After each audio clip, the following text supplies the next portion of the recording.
On va parler succinctement et cadrer notre politique du logement qui est en train aujourd'hui d'être réformée. Dans un premier temps avec un projet de loi de finances qui est la toilette. Ceux qui suivent l'actualité savent que les premiers dispositifs ont été adoptés en première lecture à l'Assemblée nationale hier soir et que certains autres sujets sont en débat en commission au Sénat aujourd'hui. Voilà, donc effectivement, l'actualité est un peu chaude.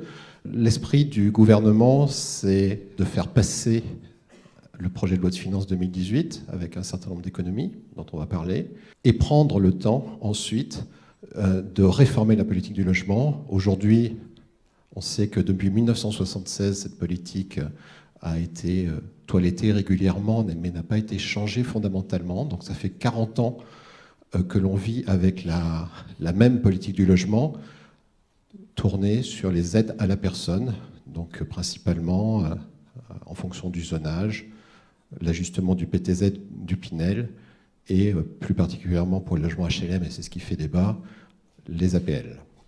Finalement, le projet de loi de finances, c'est juste l'apéritif, c'est la mise en bouche. Donc c'est juste le début, à notre sens, d'une histoire qui est de se dire qu'il va falloir faire plus avec moins. Donc produire plus de logements abordables en termes de loyer ou en termes de prix. Plus de logements dans l'ancien, pas forcément que dans le neuf, avec moins d'argent. En tout cas, avec un meilleur ciblage de l'argent qu'on dépense. 1 euro dépensé doit créer un logement abordable. Aujourd'hui, il y a beaucoup d'euros dépensés qui ne créent pas de logement abordable. C'est ça qui est reproché.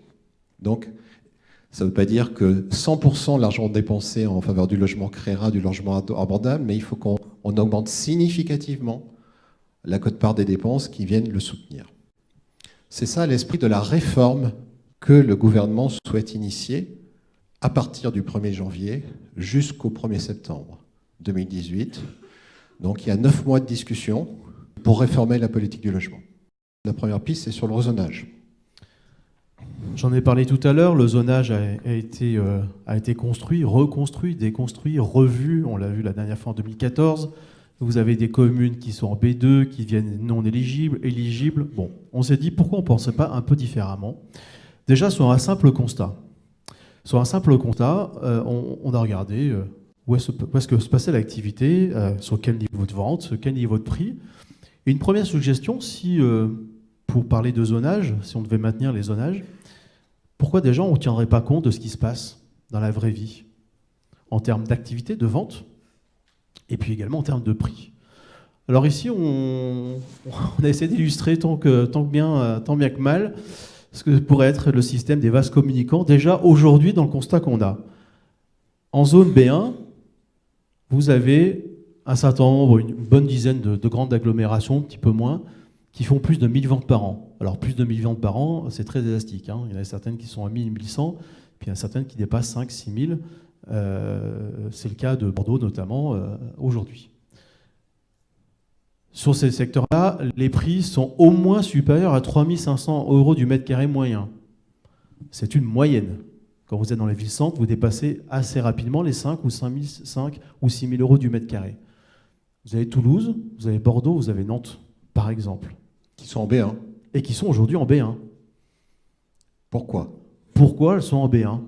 Lyon et Villeurbanne sont en A. Ce qui est assez étonnant d'ailleurs, parce que Écully, Caluire sont restés en B1. Mais Lyon et Villeurbanne sont en A. Vous avez d'autres territoires, Montpellier. Alors là, toute l'agglomération est passée en A. Marseille, pareil. Mais à Lyon, Villeurbanne. Donc on pourrait se dire, comme pour Lyon et Villeurbanne, pourquoi ne pas passer en zone A ? En tout cas, ça serait assez légitime. Quand on descend complètement en bas des communes, des EPCI, des marchés qui sont en zone B1, on en retrouve un certain nombre pour lesquels on a 100 ventes par an. Et encore, c'est une grande moyenne, c'est pas certain, ça dépend souvent d'une ou deux opérations un peu emblématiques et de la bonne volonté des opérateurs locaux. Sur des valeurs moyennes majoritaires, je dis bien valeurs moyennes majoritaires, qui sont inférieures à 2700 € du mètre carré, Alors, j'en ai sorti quelques-unes. Alors, vous avez Béthune, Rérieux, Fouras. Je vous laisserai deviner où c'est. Il y a de l'activité à Fouras. On peut se poser la question très clairement, ces zones-là, qu'est-ce qu'elles font en B1 ? Qu'est-ce qu'elles font en B1 ?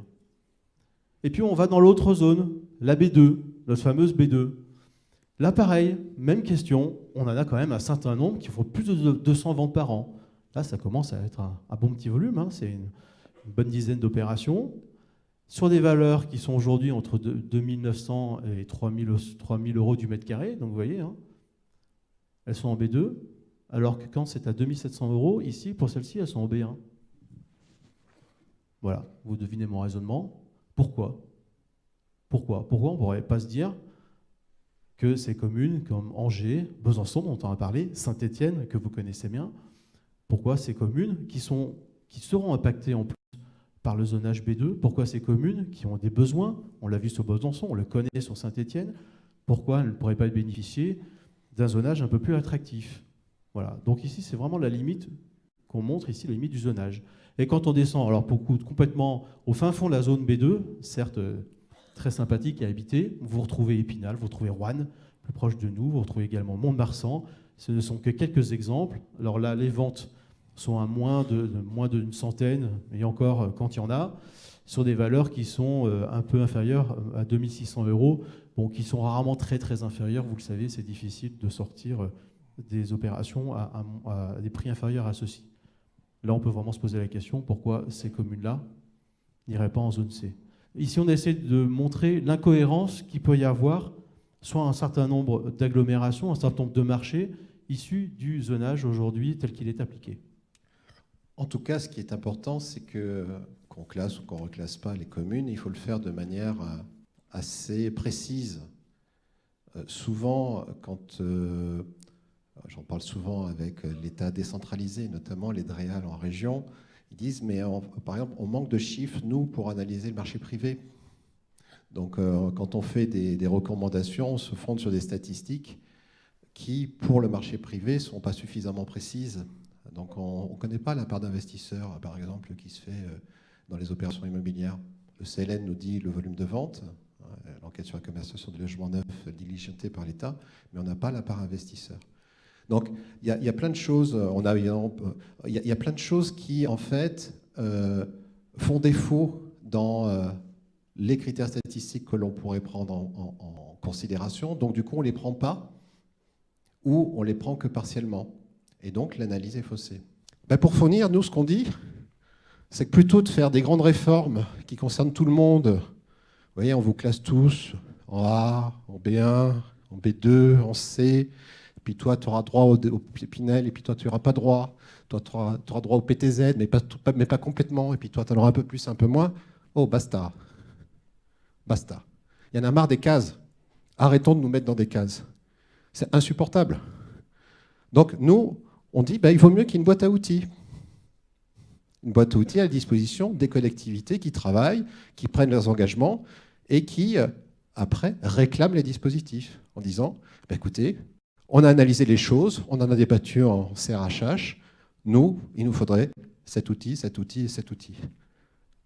Ce qui est bien dans la réforme qu'on nous présente, on sent qu'il va y avoir des nouveaux outils pour rénover les centres-bourgs, pour travailler plus sur l'ANRU, pour faire venir les bailleurs institutionnels sur le logement, les faire revenir.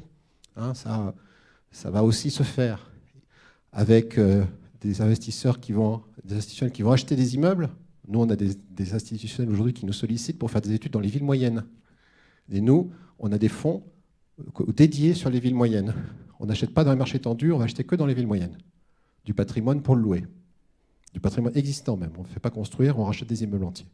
Donc, c'est intéressant. C'est des signaux, aujourd'hui un peu faibles. Il y a un autre institutionnel qui dit « Moi, je suis prêt à créer un véhicule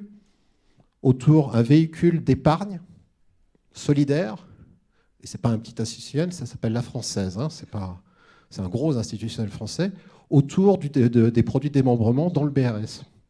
Et on va apporter des fonds propres pour acheter des terrains et faire des opérations. Donc nous, on croit beaucoup à la boîte à outils, plutôt qu'au grand règlement. Donc on est pour, on va dire, une politique girondine plutôt que jacobine.